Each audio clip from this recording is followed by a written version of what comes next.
Welcome to Solvetic, your channel to always learn technology easily.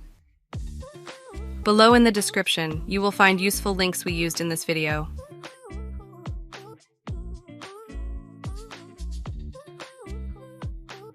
Today in Solvetic, we will see how to view grid lines Photoshop.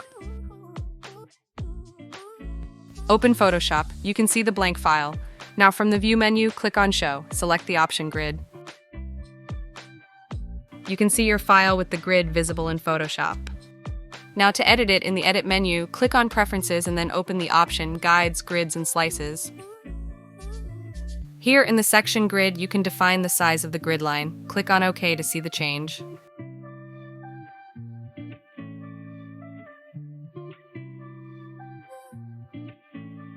Hey, remember to subscribe Solvetic channel.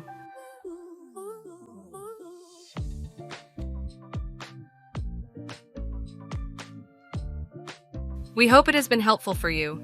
Here are links to watch more videos of your interest and subscribe to the Solvetic channel. Thank you.